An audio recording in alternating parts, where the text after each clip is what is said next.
Well, welcome back. As always, a joy and an honor to have with us one of my good buddies, David Crowe. He is the Executive Director of Restore America, and that should be one of the most websites you go to, restoreamerica.org. Check it out. A lot of resources there, and he keeps on top of all the issues, and we want to talk to him about those issues today. Hi, Dave. How you doing, buddy? Good morning, Perry. Good to be on with you. Yeah, thank you. First of all, your thoughts on Roseburg? Well, I don't think that our president's going to receive a very good welcome. No, from what we understand, those who would protest his coming outnumber significantly those who would welcome him being there. Aside from that, the American people, I don't think are deceived, except those who don't pay attention to what's going on and are influenced by him at this point. But people who've been paying attention aren't influenced by him anymore. They know what they think about him. He's done so many things wrong from even a practical standpoint that he's like Hillary. His thinking is just off, and people know that. And so it was very evident. I couldn't believe it how fast he called a press conference to jump right in the middle without all the information that he needed. He may have had a lot more information that we know about, and that was the reason why he did the press conference. But still, using that, I don't blame the people of Roseburg for being upset about him, in essence, really standing on the graves and pontificating about gun control. So those are some preliminary thoughts about that. Well, Dave, a lot to talk about. First of all, tell our citizens here in Oregon that what October 13th is all about, because that is the key issue to changing things. Well, it certainly is. You and I have known for years that if Oregonians and Americans don't vote, then they get the kind of government they deserve. And that's been the problem you and I both know for years and years and years. And so voter registration deadline is the 13th, which is Tuesday. So there's really the time between right now when we're talking on the phone for people to pick up a voter registration card. And if you've changed your name by getting married or for some other reason, or you have moved and you haven't voted for some time, you need to pick up the card and re-register.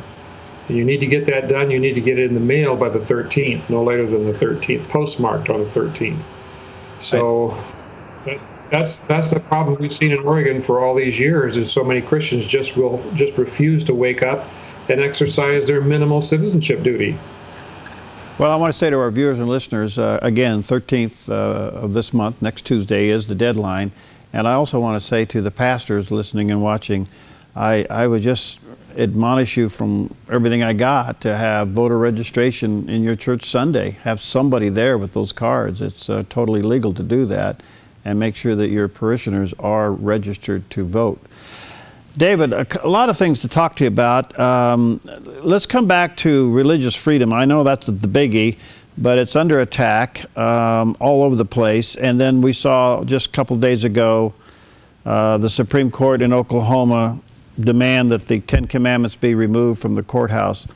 Where do you think all this is going? It's going to a collision. We're headed for the same kind of situation as they have in Syria between Russia and the United States. And right now, just before we got on the program here, I was watching Fox News, and they're meeting the various heads of state or prime ministers. Defense people are all meeting, talking about what we do. And our Defense Department guy says that this is unacceptable, but everything seems to be acceptable to the Obama administration. There's no leadership there. So we're on a collision course here in the United States on the religious liberty issue. They're determined to force everything down our throats, literally, that we don't want. Just like Oregon's legislature disregarded the votes of the people with regard to the voting thing and pushed it on through. They just disregarded the will of the people. And that's what we have. We have top-down dictatorial, literally dictatorial government, what Cruz calls the cartel, Washington cartel. We've got a cartel, and have had that in Oregon for some time now, and they're literally ruining the state. So, you know, the importance of our vote, and I would say, as an ordained minister and having been in the ministry for a lot of years in lots of different ways, maybe the most important thing that you as a pastor can do today, even though there's a lot of urgent things in getting ready for Sunday, the most important thing you can do is, if you're there by yourself, or if you have a person there that works with you, is get down to your county clerk's office, get down to the elections division, and purchase the cards, pick up the cards. You shouldn't have to purchase the cards, they're free. But they may make you sign if you take over 100 or 1,000 cards, depending on the size of your church. But you need to have voter registration cards in your office today for everyone who walks into your office or comes into the church. And it certainly should be available, even handed out at church on Sunday. Minimal citizenship responsibility is voting. So the emphasis upon that has been truly unremarkable for decades now, and that's what's hurt the country, as the Christians have virtually gone silent because the pastors haven't led. You know, part of that, Dave, is that we have watched these horrible videos about Planned Parenthood, and there was a huge outcry, and everybody was pretty uptight about it and getting ready to do things, but now it seems to have simmered down. My personal point of view is that those videos were given to us really by God to get the church engaged back into this issue, but it doesn't appear that the church still doesn't want to get involved in this issue. Well, what do we have? 250,000 churches in America on virtually every other corner of the communities that we live in. Just imagine the silence. The silence to the ears of God is deafening. And Bonhoeffer's statement is accurate. You know, silence is an action. Silent is a decision. So we're making a decision about this. And frankly, what I think has happened is and people need to understand this, they have elected a lot of really good conservative congressmen. A lot. 60 or so, I think, in the last election or the previous election. But that's what's going on there, is there is an internal war between the older Republicans and the new, younger, make-it-happen Republicans like Trey Gowdy. And but they're outnumbered still by the Republicans in name only, who are more Democrat than they are Republican. So you've got this issue between true conservatives who are concerned about the nation and who are holding firm, like Ted Cruz is in the Senate, on these important issues. And what's happening is the strategy that Boehner and McConnell have been following since they've gotten into office is to lay back and say we can't do anything. And so therefore what's being communicated to the people is you can't count on the Republicans either. They've done nothing. So they've made the Republicans even more mad. And so that's going to backfire on them. They need to take action now. They need to press something forward and force it through the Democrats, so the Democrats have to vote on this thing and show American people what they're really made of. And it needs to go to their president for him to veto. They need to show action, and they're not doing that. And so this decision, I think, that's going to be made today, or is it going to be made later, in terms of who they choose to represent them to replace Boehner, is very, very important. And we've got to get on track, because they can lose these elections and they can lose control of the Senate and the House. All right, as of today, Representative McCarthy, who is the majority leader, was thought to be the automatic replacement to John Boehner. But just over the last 24 hours, the Freedom Caucus is now pushing back, and he doesn't have the 218 votes. Names like Daniel Webster have popped up, the Trey Gowdys have popped up, the Paul Ryan's name has come forward. Jason Chavez, I think his name is, he put himself into the ring. So there seems to be a real pushback on McCarthy. Now, I don't know if he can pull this off, but it doesn't look like he has the votes for the first go-around, and I think that's coming up on October 29th. Do you think he can be beat? I'm not certain of that. I think what will happen is that this first round of votes within the caucus, those discussions are going to determine whether he can actually pull it out. The first vote will probably be where people kind of put their foot down and say, well, this is the way I'm going to vote here, and then we'll see how the cards play out. And in the end, he may get it. But whatever the case is, those Republican conservatives need to hold their ground. And they've got to put someone in there who's going to take action, who's going to pay attention. Now, he says he's going to, but some of the faux-pas that he's done here recently have not been helpful to him, nor the Republican Party, nor Trey Gowdy. So we'll see. Hopefully he can do a better job. He's a good communicator, but he's got to stand firm on Constitution. I think that's the real question is, will he? Does he have the spine to do that with all the political orneriness that's going on in the Congress right now? All right, Dave, before I take a break, I know you're very passionate about getting people registered and voting, those two things, and having the churches primarily fulfill that responsibility.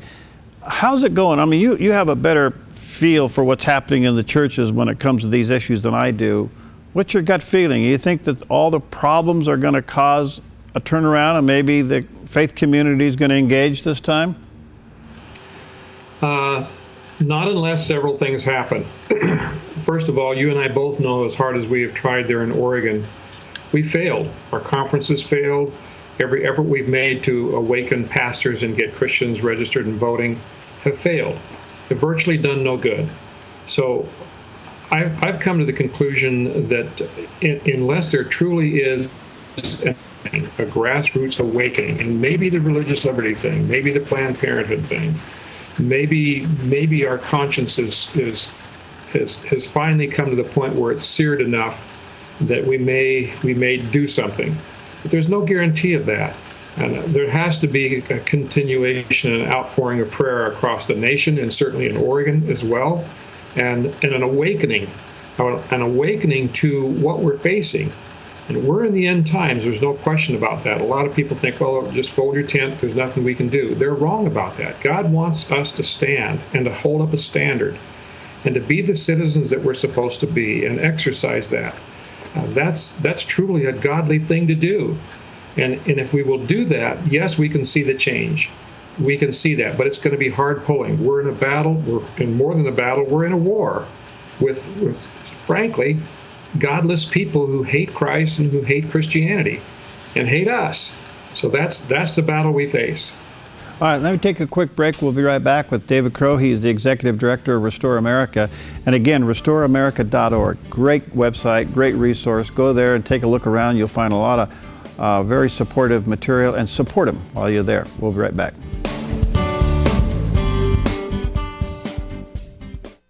Hi, I'm Paulina, and I work at theDove TV. Did you know that when you support theDove TV, you have a profound impact, not only in our community, but around the world? It's your continued support that takes the inspiration and hope in the programs we produce and makes them available to the thousands of people who are watching these videos online every week. Help bring encouragement and hope to our valley and beyond by making a secure online donation today at our website, thedove.us.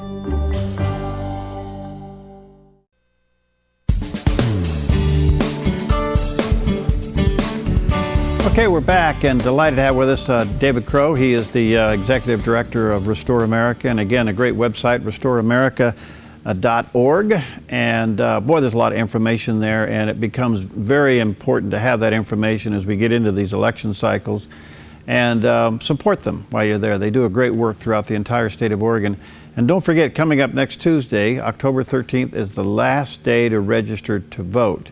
Now, if you change your name, or maybe you've changed addresses, you're not even sure, get a voter registration card and get it filled out and in the mail no later than next Tuesday. By the way, again, encouraging pastors, take the lead on this. Run down to the voters' headquarters, county clerk's office, or the courthouse, grab a bunch of the voter registration cards and have somebody be in your foyer this Sunday and handing them out to those who need to register.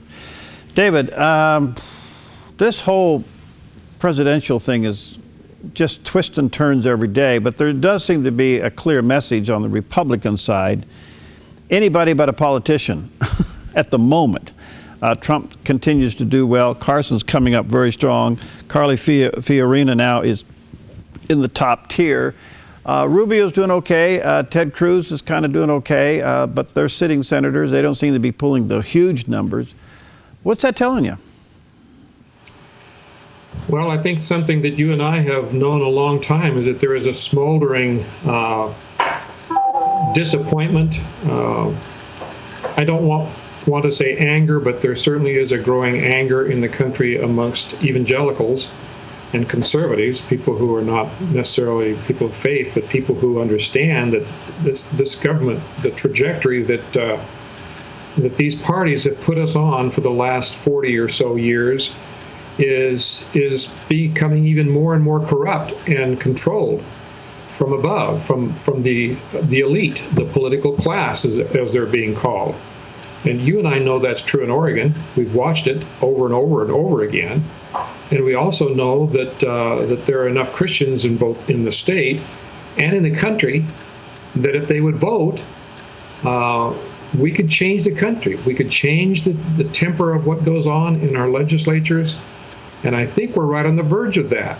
I don't know if you saw the latest Barna Group survey response showing the change in the last few years, becoming much more conservative across the board, millennials included. All these generations are very disappointed, and it's very encouraging to see that. But those people have to vote.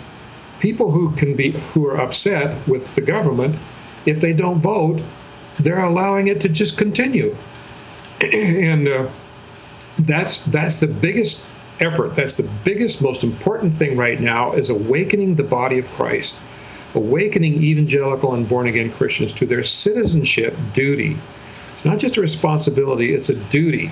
And if they want to return the country back to sanity, morally, nationally, internationally, militarily, just for security defenses, not that we're going to try to take over the rest of the world and force them to join us and believe what we believe, but for the protection of the gospel. If you're a Christian, if you really want to see the gospel preserved in the country, in the nation, the foundations of the nation, and your freedoms preserved, you best act.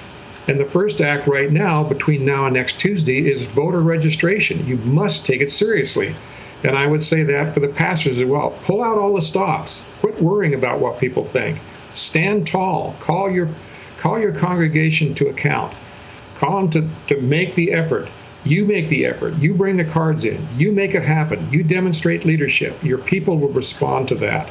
People are looking for your leadership. And if you're not leading, they're going to go elsewhere. A lot of them are just leaving church. Yeah. Okay, I've read a couple of articles and seen some interesting sub-polls that suggest that the evangelicals, this is a broad statement now, would like to have Donald Trump for president for about a month. To go in there and kick people around and shake things up and move things around, and then replace them with somebody of stronger faith and convictions. And I don't mean that against Donald Trump, because I really don't know where he is spiritually, but a Ted Cruz, a Mike Huckabee, somebody like that. What do you think? Well, I think it's absolutely right about the month, that's about how long you would last. But then you're stuck with him for 4 years. So this is the problem, is that we don't think through these things. We really don't evaluate. They don't go back to, what was it, Exodus 18 and Jethro and the recommendations that he made to Moses, or he was going to wear himself out and he couldn't do it all. Well, our founding fathers looked to that passage and other places in the scripture for the leadership that they're talking about, the kind of things that we needed to do. And it's not difficult for Christians to find out, or for pastors to find out, for that matter, what the scriptures teach about the kind of people and the qualities, the virtues, the character, the integrity, the honesty that should go into our politicians or our statesmen. We don't even use the word statesman anymore because we don't even know what it is. But I'll tell you, the person who is the most statesman-like right now is Ben Carson. And he is drawing a lot of attention because of his style, which is just the opposite of Trump's. So I personally think that Trump is going to lose ground. It's going to be made up by Ben Carson, Carly Fiorina, and I think that that is going to spill over to Ted Cruz and to Mike Huckabee. Huckabee has a strategy for the South. There's no question about that. Cruz does well. And frankly, Cruz has been the strongest and stayed true. He and Huckabee have stayed true to their values. And Huckabee's marched right into the Senate and defied all odds and stood for what he values and what he believes in. That's the kind of president that we need to have. I'm not endorsing him personally. I mean, personally, I like the guy. I think he's the kind of person we need to put in office because he knows who he is. He knows the scripture. He's a committed Christian. He loves the Lord. He has a wonderful, great family who love the Lord. We've been saying for years, we'd certainly like to have a Christian as a president, a real one, not a phony one. And so this is what we're looking at. We're seeing a lot of this, but it's got to come together. People need to think. You need to keep talking like you do. I need to get my voice out there. So does Tony. So many Christians need to lead. But I think there's an underlying current that says, hey, wait a minute. Trump's kind of an empty suit. He has a lot of opinions now, but he's not even a conservative, Perry. You know the things that he's been standing for are not conservative values. Yeah. David, thank you. Thanks for letting us grab you on the run. I know you're busy, and I wanted to get your comments today, and primarily to remind us all that Tuesday's a big day in the state of Oregon. It's the last day to register to vote, and if you haven't done so, you need to do it. If you've changed your address, you changed your name, you need to do it.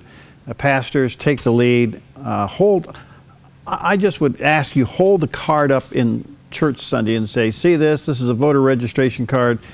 You have a Christian responsibility to your civic responsibility, and fill one of these out and then vote. And I'd hope you do that. Thanks, Dave. Love you, man. Hang in there, okay, pal? You bet. Same to you, brother. All right, see you later. All right, Dave Crowe with Restore America. And again, that's restoreamerica.org. Go there, take a look, great resource, and support them. We'll be right back.